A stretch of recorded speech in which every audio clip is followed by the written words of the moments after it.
discussed?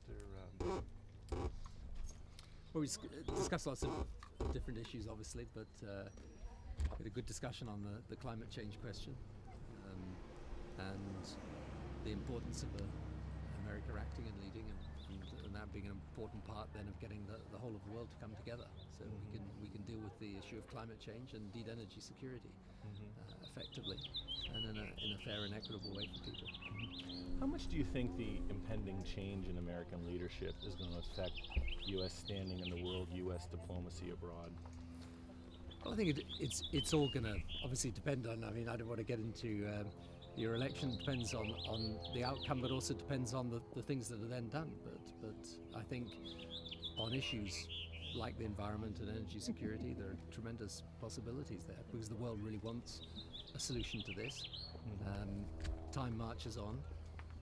The situation's getting more critical and more urgent every year, and people feel, with an issue like that it's immensely important, but it's almost beyond them as individuals. So unless there's that strong sense that things are coming together here in America, then people feel almost overwhelmed by it.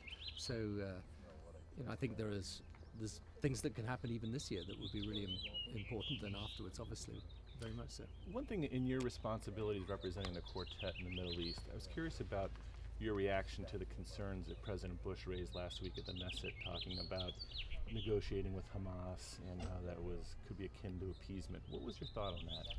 I think my thought on anything that's come into your, the melting pot of American politics, the moment it's best for me to steer clear of, if you don't mind. So. But what about more generically, though, negotiating with Hamas? Do you think that that's something that do you set conditions on that? Do you think that that's a wise idea, or is it just something that can't be entertained at this time? I just think more generally the most important thing for the Middle East is to make sure that we make progress on the Israel-Palestine question, because without that it's going to be far harder to get the region as a whole moving in the direction of moderation and modernization. And we've got a big stake out there in terms of our security, in terms of our economy. So if we can make progress on that issue, then that's of vital importance. And actually there is a discussion that's going on about Gaza at the moment, which involves the Egyptians mediating between Hamas and Israel. I hope it's successful, and I hope we can get some respite there so we can make progress elsewhere. Can you both address, you're coming up on the year anniversary of your appointment. In a minute. We did touch on that a little bit. Okay, go ahead. But no, of the year anniversary, and just both of you thinking about progress that's been made. There's more Israeli checkpoints in Gaza.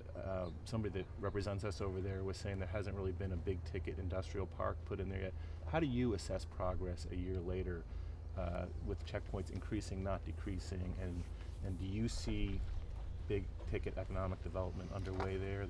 The important thing is that on the West Bank, the economy is actually growing, and after years of contraction, there is real possibility now. The industrial parks, there's now agreement, but obviously it takes some time for that to happen. But there's scores of smaller economic and social development projects that are making a difference there.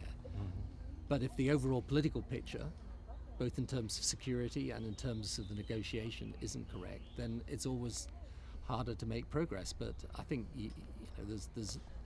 there are real things that are happening there, and if the package that I agreed with the Israeli Defense Ministry a couple of weeks ago, if that's implemented, that would certainly make a big difference, including incidentally to checkpoints and the whole system of arterial routes on the West Bank.